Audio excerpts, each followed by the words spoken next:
Começando um assunto novo hoje: impulso e quantidade de movimento.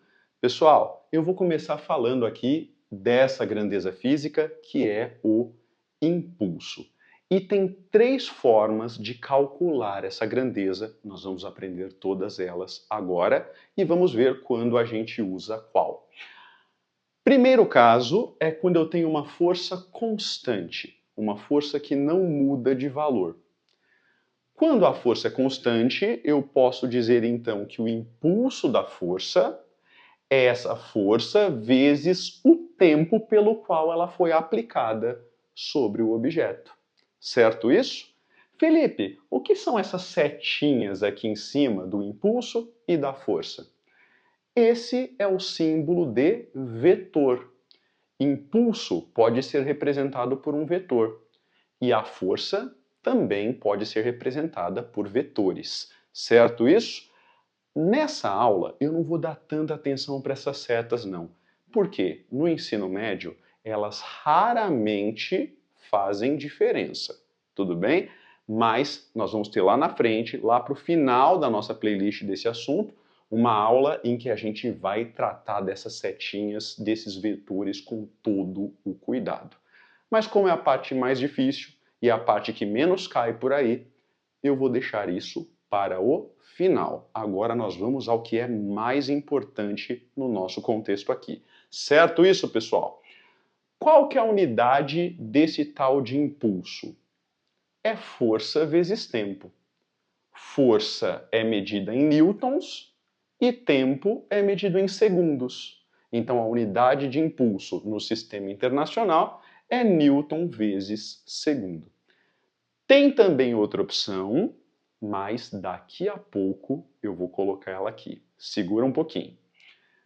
Tá bom. Segunda forma de calcular é quando eu tenho uma força variável. Uma força que vai mudando de valor ao longo do tempo. Se a força é variável, eu não tenho como usar essa fórmula. Por quê? Porque que valor que eu vou colocar aqui? Se o valor da força está mudando o tempo todo, eu não tenho um número para substituir. Nesse caso de forças variáveis, pessoal, o enunciado do exercício vai te dar sempre um gráfico que mostra como essa força varia ao longo do tempo. Quando eu tenho esse tipo de gráfico, para calcular o impulso, o que eu faço? Adivinha? Eu calculo a área do gráfico. Lembra como é que era isso? Tá aqui a nossa área. Olha só, é sempre a área entre a linha do gráfico e o eixo x, tá bom? Se você calcular essa área que tem aqui no meio, você chega no impulso. E essa área você vai calcular de um jeito diferente, dependendo do formato que ela tiver.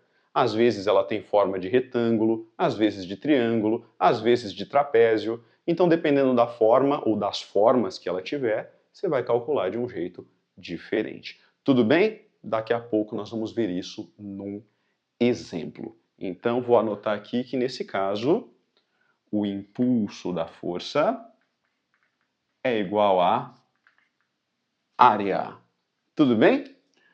Legal! Agora, o terceiro e último caso de cálculo do impulso é esse aqui. E eu fiz questão de deixar bem destacado. Essa última forma só serve para a força resultante. Aqui e aqui eu tenho qualquer força, tá bom? Tanto aqui quanto aqui. Mas essa terceira forma só vale para a força resultante. Pessoal, isso é muito importante para você não cair em pegadinhas. Tudo bem? Bom, como é que eu vou calcular então o impulso da força resultante? Vou deduzir com você, porque é rapidinho, eu acho que vale a pena. Pessoal, impulso da força resultante é igual. Supondo, para simplificar, que essa força resultante seja constante, eu posso usar essa equação. Se impulso de uma força é força vezes tempo, o impulso da força resultante, eu posso dizer que é a força resultante, vezes o tempo também. Certo? Só que, segundo o nosso amiguinho Newton, quem é força resultante? Força resultante é igual a massa vezes a aceleração, né? Então, vou trocar essa força resultante por massa vezes a aceleração. A aceleração também é um vetor, tá bom? Por enquanto, isso não é importante para nós, por enquanto. Isso vezes o tempo, e o tempo já estava aqui. Tudo bem. Então, impulso da força resultante é igual massa vezes.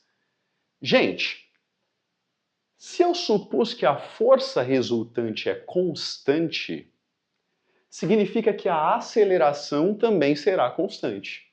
Tudo bem? E se a aceleração é constante, eu posso calculá-la igual à aceleração média. Tudo que é constante é igual à média, tá? Se uma velocidade é constante, ela vai ser igual à velocidade média. E se uma aceleração é constante, ela vai ser igual à aceleração média. Tudo bem? E como é que eu calculo então a aceleração média? Olha lá, ΔV sobre ΔT, variação da velocidade dividido pelo tempo. Essa aqui é a minha aceleração. E vezes esse ΔT que já estava aqui. Tô acabando, tá, pessoal? Daqui a pouco vamos para o exercício. Olha só o que eu tenho. Um ΔT em cima e um ΔT embaixo. E aí ficou como? Impulso da força resultante é igual m vezes. Pessoal, o que é ΔV? Variação da velocidade. E o que é variação? Final menos inicial. Então esse ΔV, pessoal, eu vou escrever assim, ó, como VF menos VI. Velocidade final menos velocidade inicial. Estamos chegando ao final. Vou fazer aqui a distributiva, tudo bem? E aí o que faremos? Presta atenção. O impulso da força resultante será massa vezes velocidade final menos massa vezes velocidade inicial. Vetores aqui para as velocidades. Beleza. Para um pouquinho. Isso aqui, pessoal, massa vezes velocidade, isso tem um nome. E qual é o nome da massa de um corpo vezes a sua velocidade? Eu chamo isso de quantidade de movimento, certo? Então, a quantidade de movimento de um corpo é sua massa vezes a sua velocidade. Legal isso? Vou anotar isso para você. Olha aí, gente. Então, quantidade de movimento de um objeto é massa vezes velocidade. E aqui do lado eu coloquei a unidade dela. Massa no sistema internacional é medida em quilogramas e velocidade medida em metros por segundo. Então fica quilograma vezes metro por segundo. Qual é a outra opção? Já vou dizer e você vai entender aqui como as coisas se relacionam. Mas, ó, voltando aqui, então quem vai ser o impulso da força resultante? Olha só, gente, a massa vezes a velocidade final nada mais é do que a quantidade de movimento final. Ela é representada pela letra Q, então vou colocar aqui, ó, QF, quantidade de movimento final. Menos, olha lá, massa vezes velocidade inicial é a quantidade de movimento inicial. Então vou colocar aqui, ó, QI. Tudo bem? E o que é final menos inicial, pessoal? Final menos inicial é a tal da variação, é o tal do delta.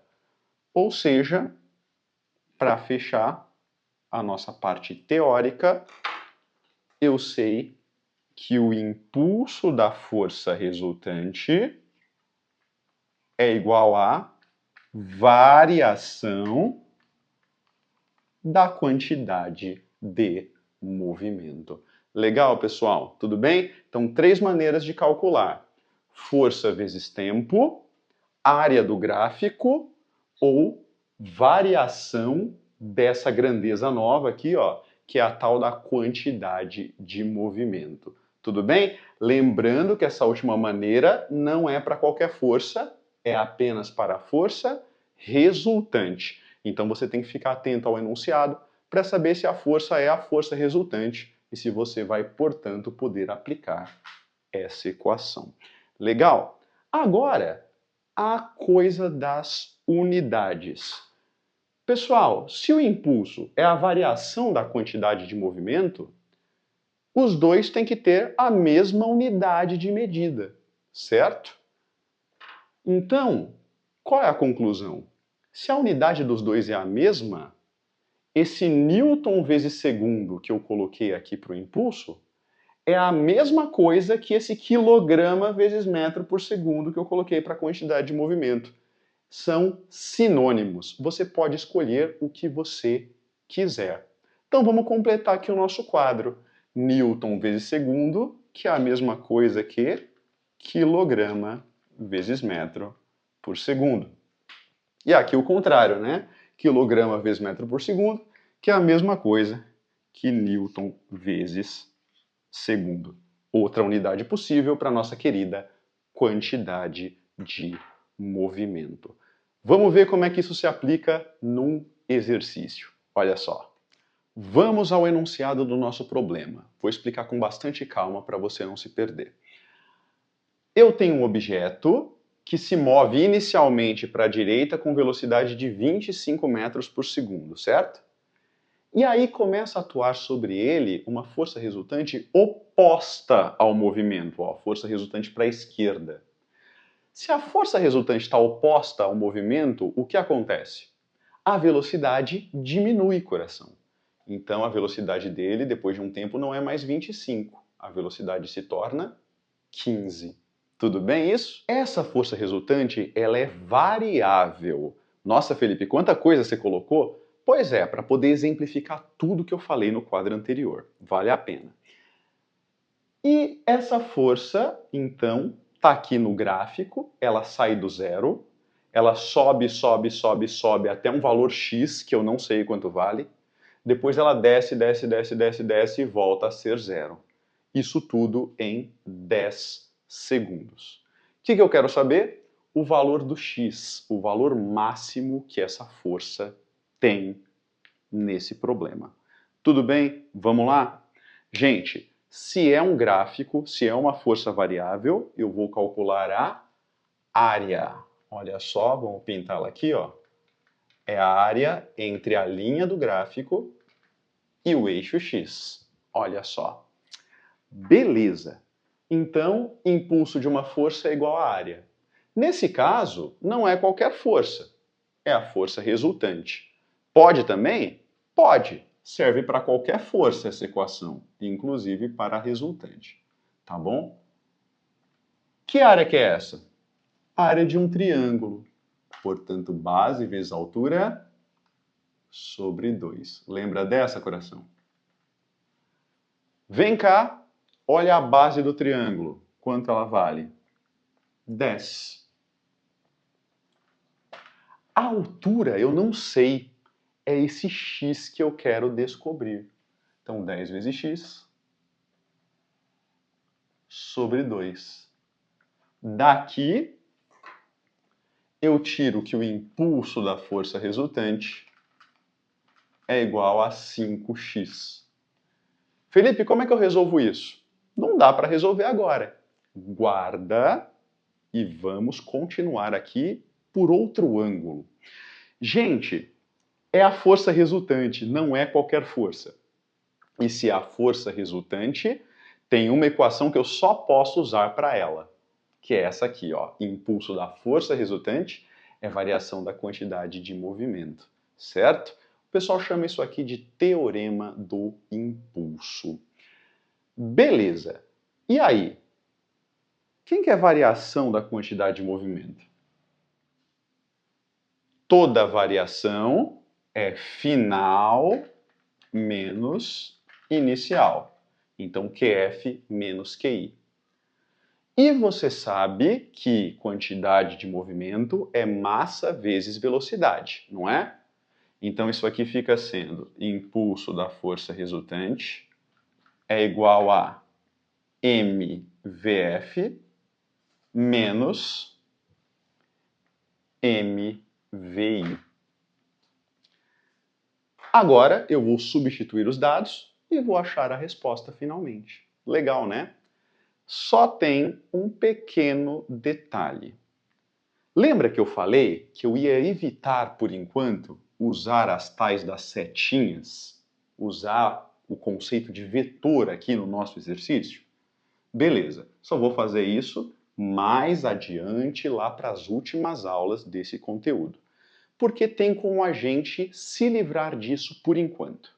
Como é que eu vou me livrar disso, sendo que eu não erro o exercício? Tá vendo a força resultante que está aqui para a esquerda? O sentido da força resultante você vai sempre adotar como sentido positivo.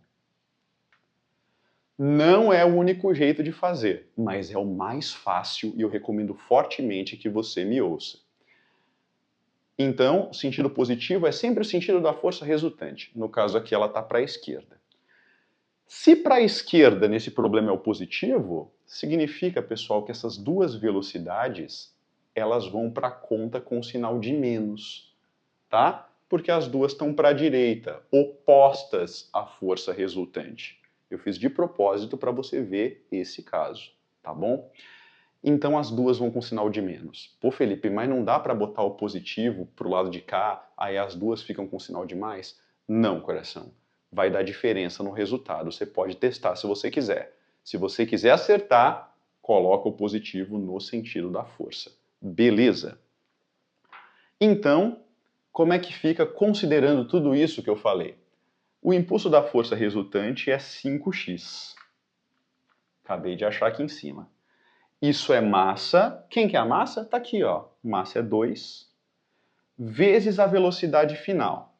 A velocidade final, pessoal, é 15. Só que lembra, ela está contra a força resultante. Então ela vai para o cálculo aqui, ó, menos 15. Isso aqui menos, esse menos é da fórmula. Aí, massa, que é 2, vezes a velocidade inicial. Quem que é? 25. Mas como está contrária à força resultante, vai para a conta menos 25. Depois de alguns exercícios que você fizer aí do seu livro, da sua apostila, você se acostuma, tá bom? 5x é igual a 2 vezes menos 15, isso aqui é menos 30, menos 2 vezes menos 25, isso aqui é menos 50. Então, eu fico com 5x igual menos 30 menos menos 50. Só que menos com menos é mais, né, pessoal? Então, menos 30 mais 50. Menos 30 mais 50 dá 20. 5x é igual a 20, passa o 5 dividindo, e aí o nosso x é igual a 4 newtons, tá bom? Então 4 newtons é o valor máximo que essa força atinge ao longo desse exercício. Beleza, pessoal? Então é isso. Espero que você tenha entendido tudo que eu disse aqui. Se quiser continuar estudando esse assunto, não deixe de acompanhar o próximo vídeo da nossa playlist. Aquele beijo e até a próxima. Tchau, tchau.